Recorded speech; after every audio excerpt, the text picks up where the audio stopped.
तुम बिही जिहादन कबीरन। अब यहाँ पे जो कबीरा वर्ड आ गया, अब इसको उठा करके बोल देते हैं कि देखो यहाँ पर कबीर का लफ्ज़ है और कबीर अल्लाह है, नौज़ुबिल्लाह। वो अल्लाह कबीर है, वो कंप्लीट गॉड है, वो सर्जनहार है, वो क्रिएटर है। कि अल्लाह कबीर नहीं है या कबीर इंसान थे और कबीर खुदा नहीं हो सकते। मुसलमान मद्दारी रोला और भूल गए वो मुर्शिद मौला।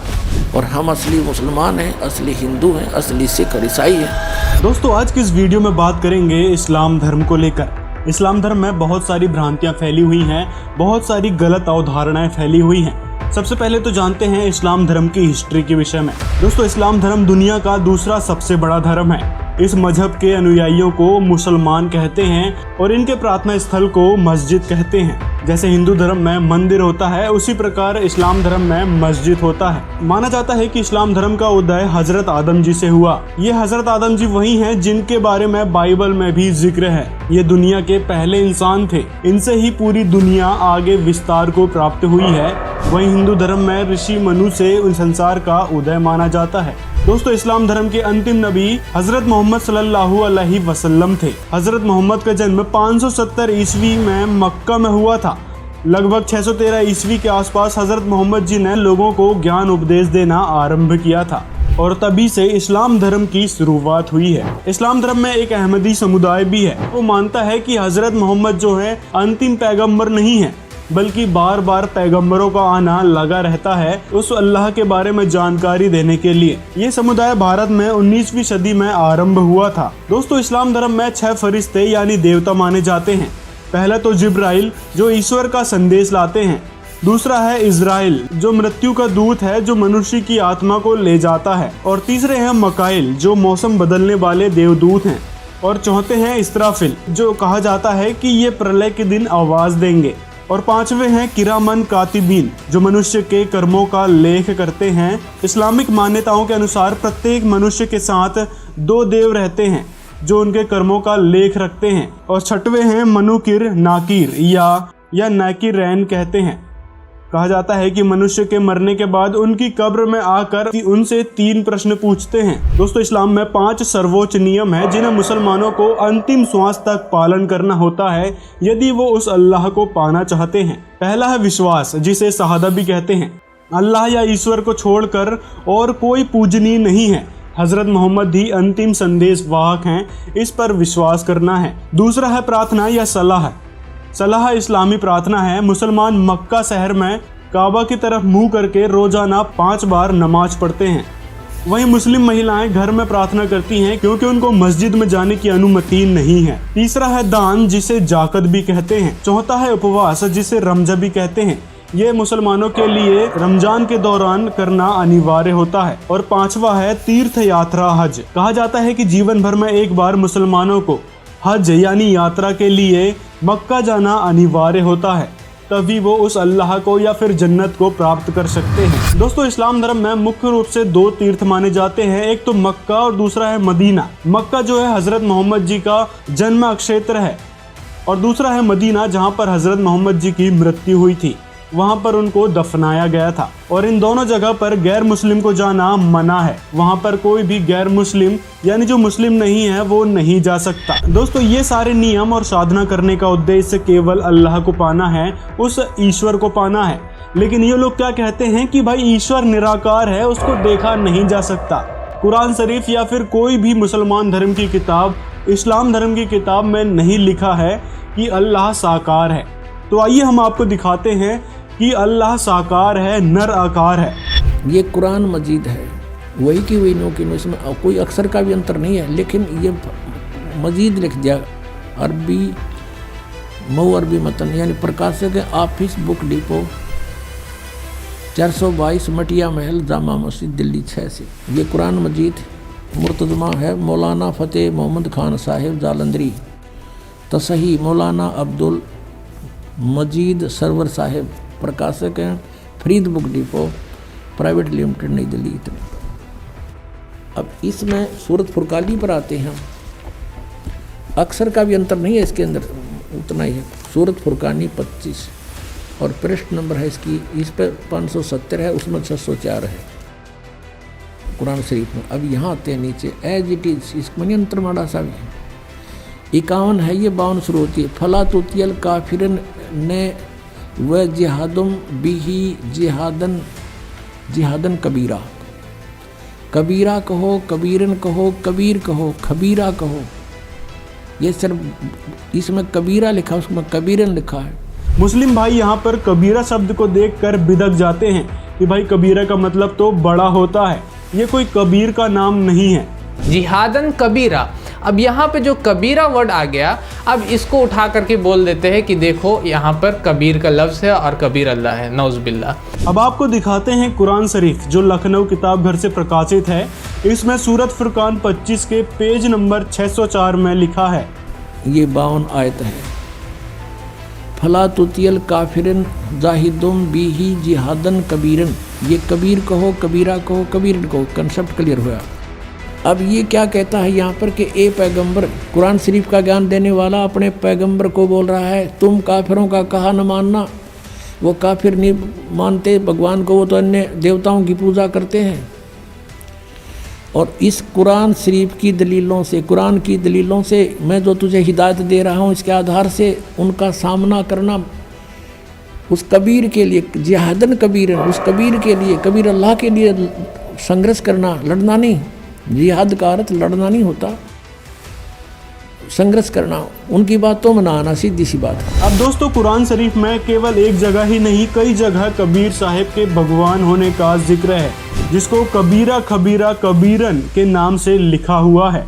इसमें मुस्लिम भाई ये कह देते हैं कि भाई जिनको अरबी नहीं आती उनको क्या समझ। चलो आपकी बात माने कि कबीर शब्द का अर्थ बड़ा होता है, तो फिर आगे वाली आयतों में खबीरन लिखा हुआ है, इसका अर्थ भी बड़ा होगा क्या? इसमें फिर खबीरन लिखा है, अरहमानु फसल बिही खबीरन। कबीरन कहो, कबीर कहो, खबीर कहो, तो इन्होंने इसका अर्थ भी बड़ा कर दिया। अब फिर पढ़ेंगे इस 58 नंबर को, जिसने आसमानों और ज़मीन और जो कुछ उनके बीच में है सबको 6 दिन में पैदा किया। जो पवित्र बाइबल जो ज्ञान देता है 60% ज्ञान वही कुरान शरीफ में है। 6 दिन में पैदा किया, फिर तख्त पर जा विराजा। वह अल्लाह बड़ा, वो अल्लाह कबीर, वो अल्लाह अकबर, वो अल्लाह कबीर है, वो भगवान कबीर है, बड़ा दयालु है, रहमान है। और उसकी खबर, उसकी जानकारी किसी बाखबर इल्म वाले यानी तत्वदर्शी संत से पूछ देखो। इससे सिद्ध हो गया कि कुरान शरीफ का ज्ञानदाता भी उस अल्लाह यानी बड़े भगवान, जिसको ये बड़ा कहते हैं, वो मान ले, उसके बारे में अल्पज्ज है, उसकी जानकारी नहीं रखता। उसके लिए स्पष्ट किया है कि वो साकार परमात्मा है, उसका नाम कबीर है। 6 दिन में सृष्टि रची और 7वें दिन तख्त पर जा बैठा, तो वो विराजमान हुआ। तो एक देशीय है और साकार है। अगर इस तरह से लॉजिक को लिया जाए, अगर इस तरह से जैसे कि बोला गया सूरह फुरकान सूरह नंबर 25 आयत नंबर 52 में कबीरा वर्ड है तो कबीर अल्लाह है, नौज़ बिल्लाह, तो उस तरह मैं कहूँगा कि सूरह फुरकान सूरह नंबर 25 आयत नंबर 51 और 56 में नज़ीरा का वर्ड है। नज़ीरा, तो कोई नज़ीर नाम का इंसान है, क्या हम लोग उसको भी बोलेंगे कि नौज़ बिल्लाह ये भी अल्लाह है? या उसी तरह सूरह फुरकान सूरह नंबर 25 आयत नंबर 56 में मुबश्शिर का वर्ड है, तो क्या उसमें हम लोग बोलेंगे कि कोई मुबश्शिर शख्स उसको उठाएंगे और बोलेंगे ये मुबश्शिर भी अल्लाह, नौज़ बिल्लाह? कबीर साहिब के भगवान होने का जिक्र केवल कुरान शरीफ में ही नहीं, बल्कि हिंदू धर्म के पवित्र वेदों में, सिख धर्म के गुरु ग्रंथ साहिब में, ईसाई धर्म के पवित्र बाइबल में भी उस कबीर साहिब के भगवान अल्लाह होने का जिक्र आता है। अब आप ही दिखा दो मुबाशिर या जहीरा शब्द का उपयोग कहीं किसी सदग्रंथ में जिक्र है? भाईजान, आप अपनी बुद्धि को अल्लाह को समझने के लिए लगाओ, ना कि बहकने के लिए, ना ही बहकाने के लिए। अगली बात ये कहते हैं कि उस अल्लाह के 4 गुण बताए गए हैं और ये चारों गुण कबीर साहिब पर फिट नहीं बैठते। इन 4 गुणों में से पहला गुण आता है कि कह दीजिए अल्लाह एक है, और ये भाई कहता है कि कबीर साहिब क्या एक थे? इनके जैसे कई सारे कबीर थे। कुल हुवल्लाहु अहद, सबसे पहला कहो कि अल्लाह एक है। और क्या कबीर एक थे? हम लोग जानते हैं कि कबीर एक इंसान थे, हमारे जैसे और लोगों के जैसा, उनके जैसे और भी पोइट थे, तुलसीदास है, कालिदास है, सूरदास है, उस तरह के एक लिस्ट है आपको वेबसाइट पे मिल जाएगा। कबीर दास के जैसे और कौन कौन लोग जो पोएट्स गुजरे हैं, और कबीर दास के जैसे और कौन कौन लोग इस दुनिया में गुजरे हैं, कौन कौन कवि गुजरे हैं। आप जिस विषय की बात कर रहे हो वो तो एक पदवी है। कबीर साहिब जो वाणियाँ सुनाते थे, जो दोहों के माध्यम से अपने ज्ञान को समझाते थे, तो उनको एक कवि की पदवी दे दी गई। वह एक पदवी है। कबीर साहिब केवल कवि नहीं थे, उन्होंने कई सारी जगह पर अपने भगवान होने का, उस परमात्मा के नुमाइंदे होने का जिक्र किया है। और जिन कवियों की आप तुलना करने लग रहे हो कबीर साहिब से, उनका नाम कुरान शरीफ में या फिर किसी भी सदग्रंथ में दिखा दो कि हाँ वो भगवान थे, तो इसका मतलब है कि जो कबीर साहिब हैं वो ही भगवान हैं, वो ही अल्लाह हैं। और उन्होंने ही सारी वाणियाँ जो बोली हैं वो हिंदू धर्म और इस्लाम धर्म को टारगेट करके बोली हैं। उनकी गलत धारणाओं का खंडन भी कबीर साहिब ने अपनी वाणियों में किया है।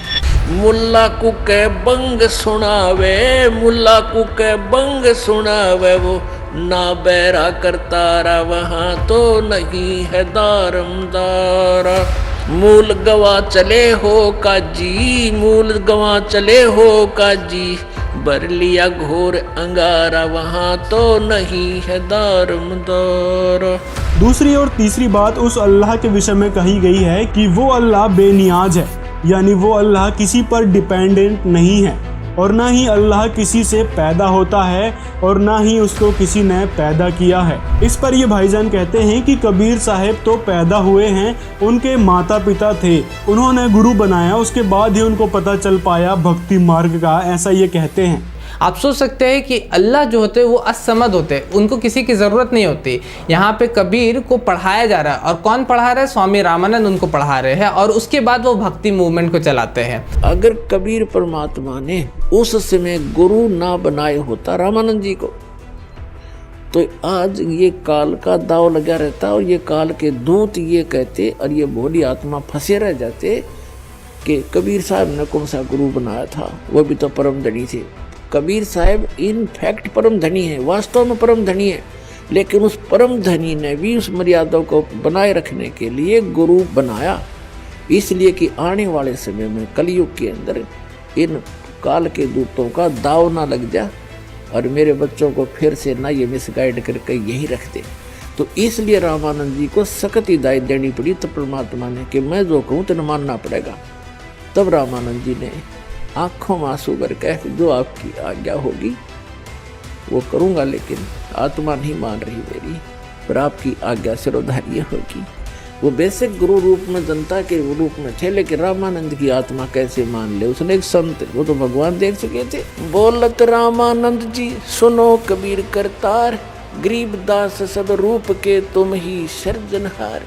तीसरा लम यलिद वलम यूलद, वो किसी को जनते नहीं, किसी से जने हुए नहीं है, मतलब कि ना ही उनके कोई औलाद है, ना ही उनके कोई माँ बाप है। और कबीर के माँ बाप थे, हम लोग जानते हैं, वो मुसलमान घर में पैदा हुए, कुछ लोग कहते हैं कि कुछ और कहते हैं ब्राह्मण घर में, लेकिन उनके माँ बाप थे, ये फाइनल है। आप तो इससे भी साबित हुआ कि कबीर अल्लाह नहीं है। तभी तो मैंने कहा कि यदि आपने कबीर साहिब के बारे में थोड़ी सी रिसर्च करी होती तो ऐसी बातें नहीं करते। संत रामपाल जी महाराज ने कबीर साहिब की पूरी जीवनी, उनके सदग्रंथ कबीर सागर को सबके समक्ष दिखाया है कि कबीर साहिब किस प्रकार अल्लाह थे, उन्होंने क्या क्या लीलाएं करी। चौथी बात कुरान में कही गई है कि उस अल्लाह के जैसा इस संसार में कोई भी चीज नहीं है।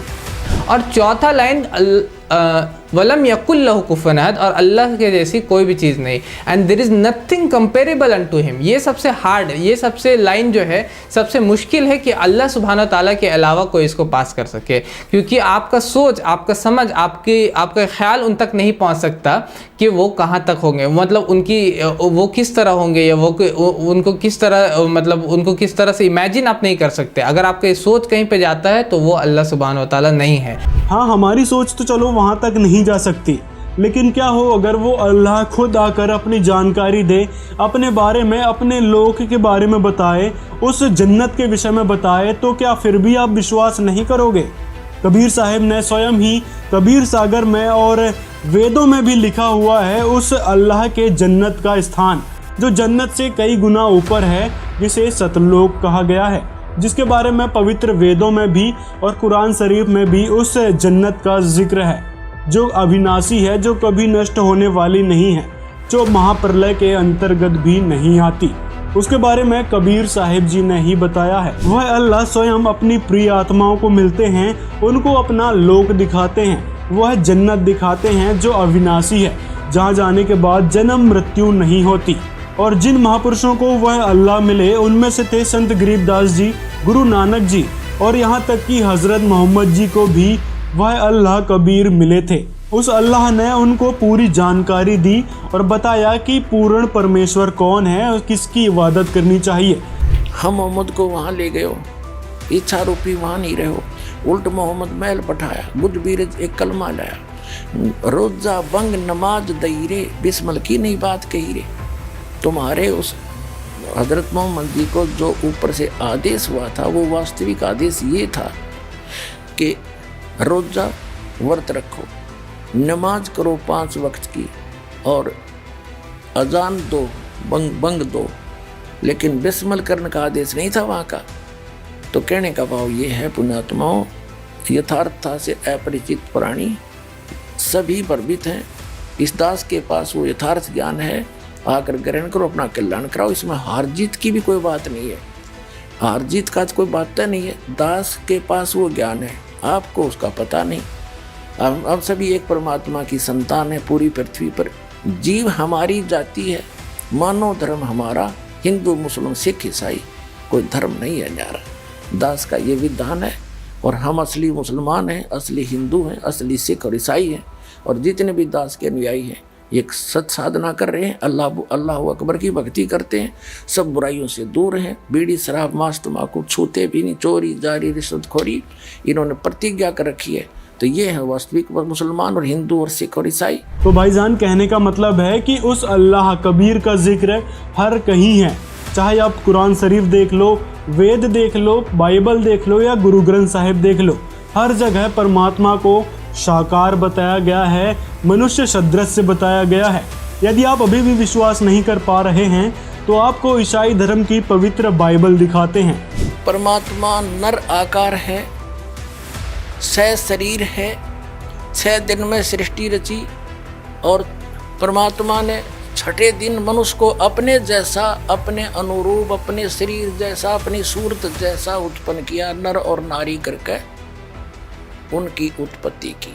बाइबल जेनेसिस 1 और 2 पेज नंबर 4, 5 और 6 में क्या लिखा हुआ है? अब 7वां दिन यूं आकाश और पृथ्वी और उनकी सारी सेना का बनाना समाप्त हो गया और परमेश्वर ने अपना काम जिसे वह करता था 7वें दिन समाप्त किया और उसने अपने किए हुए सारे काम से 7वें दिन विश्राम किया। और परमेश्वर ने 7वें दिन को आशीष दी और पवित्र ठहराया, क्योंकि उसमें उसने सृष्टि की रचना के अपने सारे काम से विश्राम लिया। ठीक, इससे भी स्पष्ट होता है कि वह अल्लाह, वह परमात्मा साकार है, निराकार नहीं है। उसका स्वरूप देखा जा सकता है, वह मनुष्य के समान है।